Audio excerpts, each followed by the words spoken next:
Hello, I'm BrigantiaBlackbird of Blackbird's Brew. Happy Friday and welcome to Storyteller's Corner. This month we're talking about the TV series Firefly, and this week it's about the spiritual heart. There are two characters on the series who periodically act as the captain's conscience, and they provide a check on his worst instincts, and these are Shepherd Book and Inara Sarah.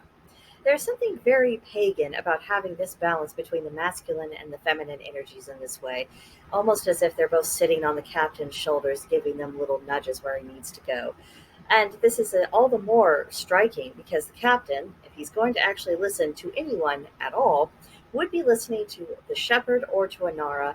And we remember Inara's job title is companion, which is the series' dressed up word for prostitute.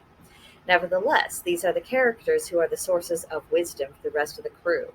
They're the providers of comfort who can also offer perspective, and who will both have a sense of affection, devotion towards the crew, and have unique jobs that make them have greater insights into human nature and life itself than perhaps people in other walks of life would have. And this is most evident in their dealings with the captain. They both want him to be the best of who he is, and to come out of his cynical facade that he's worn since the end of the war. Now, Shepherd Book, he represents a more structural form of spirituality, comfort, and morals. And he appears to be practicing a non-specific form of Christianity in the series, and takes a very light touch when it comes to sharing his faith with others. And his focus is more to use his beliefs to be of service to people, rather than counting noses to see how many people he managed to convert to his personal viewpoints. And despite his spiritual focus in life, the shepherd maintained a very grounded sense of how the world actually works and what's necessary to do in order to cope with that. And he did not hesitate to make use of his past experiences in his pre-shepherding days in order to be helpful as the situation required. Because he knows that his ideals, these are aspirational things rather than a reflection of what is or what can always be.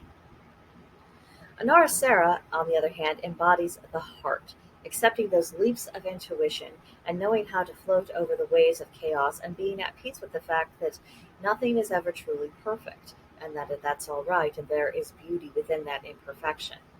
She consistently pulls the captain towards seeing the human side of things, and while he would never admit it, this does result in keeping him decent. Inara does think strategically and generally is very successful at deciding when to speak, when not to, as well as properly choosing the tone and the manner of communication when it does take place so it has best effect. There are some occasions when she's dealing with the captain when it doesn't go as smoothly as she would have hoped, but still, for the most part, that is her general mode of being.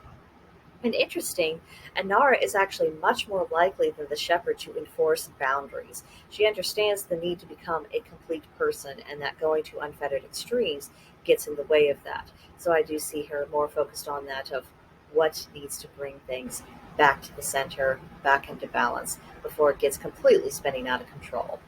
So that's the spiritual heart of Firefly. Let me know about your impressions of these characters. Have you seen them in this light before? Do you see them in a completely different way? How do you think the captain of the series actually views them and deals with them? I would love to hear your impressions. Let me know in the comment section below, or come see us on Discord at Blackbird's Brew. Link to join in the description box below, and I would be happy to see you there. But that'll do it in this video, and I'll see you in the next one. Bye!